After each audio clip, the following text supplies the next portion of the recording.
زندگی پہ، اس کائنات پہ صبر، شجاعت، استقامت اور حوصلہ جس سے کائنات سیکھے گی وہ صرف امام حسین ہی ہے۔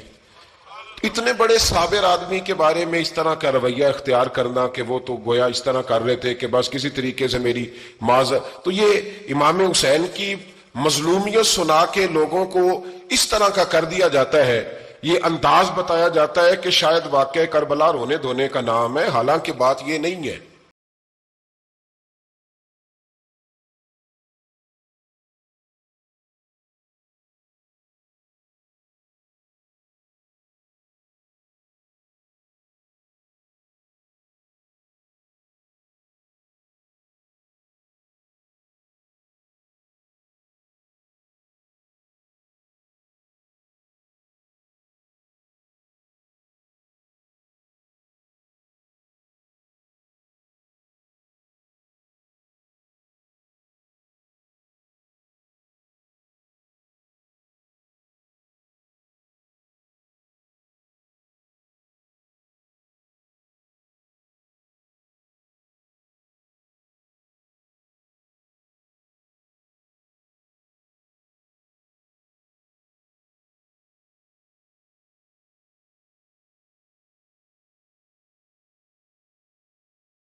نبی پاک صلی اللہ تعالی علیہ وسلم کی چچی جناب ام فضل صبح صبح گھبرائی حضور کی بارگاہ میں آئیں، عرض کی یا رسول اللہ صلی اللہ علیہ وسلم آج میں نے عجیب خواب دیکھا ہے، میں ڈر گئی ہوں۔ حضور نے فرمایا چچی کیا دیکھا؟ عرض کی حضور میں نے دیکھا ہے کہ آپ کے وجود کا گوشت کا ایک ٹکڑا کٹ کے میری جھولی میں آ گیا ہے۔ حضور یہ کیا ہے؟ تو محبوب خواب سن کے مسکرائے، فرمایا چچی یہ پریشانی والا خواب نہیں، یہ تو خوشی والا خواب ہے۔ اللہ فاطمہ کو بیٹا عطا کرے گا اور وہ تیری گود میں کھیلا کرے گا، چونکہ وہ میرے وجود کا ٹکڑا ہوگا، لہذا خواب تجھے یہ آئی ہے۔ تو امام حسین پیدا ہوئے، امام حسن کی عمر ابھی 11 مہینے تھی، تو نبی پاک نے امام حسین کو جناب ام فضل اپنی چچی کی گود میں دے دیا کہ فاطمہ کے لیے دونوں بچے سنبھالنا مشکل ہوگا۔ وہ خواب اس طرح پوری ہوئی۔ امام حسین سے حضور نے بڑا پیار کیا، بڑی محبت فرمائی نبی پاک سے۔ کچھ حدیثیں میں نے جمعے میں عرض کی تھیں، حضرت ابو ہریرہ رضی اللہ تعالیٰ عنہ کہتے ہیں یہ واحد بچہ تھا حضور کے گھرانے کا کہ میں نے دیکھا کہ نبی پاک صلی اللہ علیہ وسلم بیٹھے تھے تو یہ حضور سے کہہ رہے ہیں، نبی پاک سے کہ نانا جی اٹھ کے کھڑے ہو۔ کہتے ہیں حضور کھڑے ہو گئے تو کہنے لگے میں نے آپ کے برابر جانا ہے۔ بچے جو مرضی ضد کر لیتے ہیں نا، قد چھوٹا تھا، عمر 7.5 سال تھی، کہنے لگے نانا میں نے برابر جانا ہے۔ تو نبی پاک صلی اللہ علیہ وسلم نے ہاتھ پکڑ لیے، فرمایا چل پھر ہو جا برابر۔ تو حضرت ابو ہریرہ کہتے ہیں انہوں نے حضور نے ہاتھ پکڑے، اوپر کھینچا تو امام حسین نے پہلے اپنے پیر حضور کے گھٹنوں پہ رکھے، پھر نبی پاک کے سینے پہ رکھے، اور جب ان کا قد سر تھوڑا سا حضور سے اونچا ہو گیا تو محبوب فرمانے لگے چل بس کر، تو نے تو کہا تھا آپ کے برابر ہونا ہے، تو اوپر نکل گیا ہے، چل بس کر۔ فرماتے پھر امام حسین نے زبان باہر نکالی تو محبوب ان کی زبان چوسنے لگے، پھر ساتھ لٹا لیا اور انہیں سونگھنے لگے۔ تو میں نے عرض کی حضور آپ حسین کو سونگھتے کیوں ہیں؟ تو فرمایا ابو ہریرہ مجھے حسین کے وجود سے جنت کی خوشبو آتی ہے، مجھے حسین کے وجود سے جنت کی۔ ایک دن حضور گزر رہے تھے، اصل اس طرح تھا کہ یہ نبی پاک کا حجرہ تھا، جن لوگوں کو اللہ نے مدینے کی زیارت کرائی ہے وہ جان سکتے ہیں نبی پاک کا حجرہ تھا۔ تو حضور کے حجرے کی اس جانب، یعنی مسجد کی جو بالکل سیدھ ہے اس کی بیک میں سیدہ فاطمہ رہتی، تو حضور اکثر نہ نماز کے لیے جب نکلتے تو حضرت فاطمہ کے حجرے کے پاس سے ہو کر دوبارہ محراب میں جاتے۔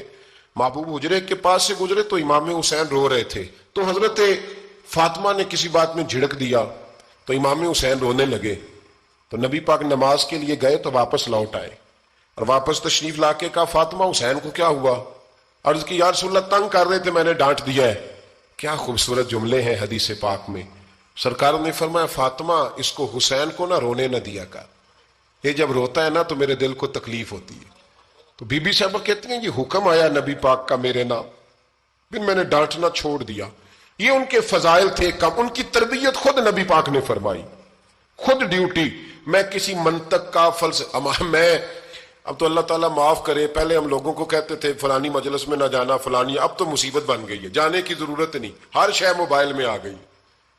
مجھے بھیجتے ہیں کہتے ہیں حضرت صاحب یہ ذرا سننا، یہ ذرا سننا، کل کراچی سے کچھ مہمان آ گئے تو اب بچوں نے وہ کلپ سنبھال کے یہ مولوی دیکھو کیا کہتا ہے، اب آیتیں پڑھی جا رہی ہیں قرآن پاک کی، اتنا ٹکڑا یہاں سے لیتے ہیں اتنا ٹکڑا یہاں سے لیتے ہیں اور ملا کے پتہ نہیں کون سا مکسچر بنا رہے ہیں، کسی آیت کا ترجمہ نہیں، کوئی واضح حدیث نہیں، ایسے ہوا ہوگا پھر اس کو اس سے جوڑ لیں تو کیا بنتا ہے، اتنی جمع کر لیں۔ یہ کون سا دین ہے جو توڑ مروڑ کے بیان کر رہے ہیں؟ کون سا مذہب ہے؟ دین تو واضح کھلی کتاب ہے۔ اب ہمارا یہ شوق ہے، ہم ہر تماشا دیکھنا چاہتے ہیں، ہم اپنے لوگوں کی قدر نہیں کرتے اور بڑی بڑی دور جا کے ہم غلط معاملات میں جاتے ہیں، پھر ذہن ہمارے شکوک کا شکار ہوتے ہیں۔ ہمیں سمجھنا چاہیے کوئی ایسی کسی دلیل کی ضرورت نہیں ہے، جب ان کے واضح چیزیں ان کی کتابیں میں موجود ہے، حدیث میں موجود ہے، قرآن مجید میں ان کے فضائل کھل کے موجود ہے، تو دور جانے کی کیا ضرورت؟ حضور ان کی ٹریننگ کراتے تھے۔ پہلی بات تو یہ ہے کہ نبی پاک نے دعا مانگی تھی، یا اللہ میرے گھر والوں کو زیادہ روزی نہ دینا، انہیں ایک وقت روٹی دینا، ایک وقت کی بھوک دینا۔ یہ جو 10 دن کربلا میں انہیں ٹینشن نہیں نہ ہوئی، انہیں عادت تھی فاقہ کرنے کی، انہیں 3 دن وصلی روزے رکھنے کی عادت تھی، پہلی بات۔ دوسرا یہ کہ جہاد کی تربیت حضور خود کراتے تھے۔ حضرت فاطمہ زہرا کہتی ہے میں پردے کے پیچھے دیکھ رہی تھی، نبی پاک نے امام حسن اور حسین سے فرمایا چلو میرے سامنے کشتی لڑو، تو دونوں حضرات آپس میں جب کشتی لڑنے لگے تو نبی پاک نا امام حسن کو کہتے ہیں حسن حسین کو ٹانگوں سے پکڑو، حسن حسین کو پیچھے سے پکڑو۔ جب نبی پاک بار بار امام حسن کو بتا رہے تھے تو سیدہ پیچھے سے بول پڑی، کہنے لگی یا رسول اللہ آپ چھوٹے کو بتائے، آپ بڑے کو بتا رہے ہیں، بڑا تو پہلے 11 مہینے بڑا ہے، تو آپ چھوٹے کو بتائے بڑے کو بتا رہے۔ تو فرمایا فاطمہ تو چپ کرنا، جو میں دیکھ رہا ہوں تو نہیں نہ دیکھ رہی، ایک کو میں بتا رہا ہوں دوسرے کو جبریل امین بتا رہے ہیں۔ تو یہ حضور نے اپنے سامنے ان کی تربیت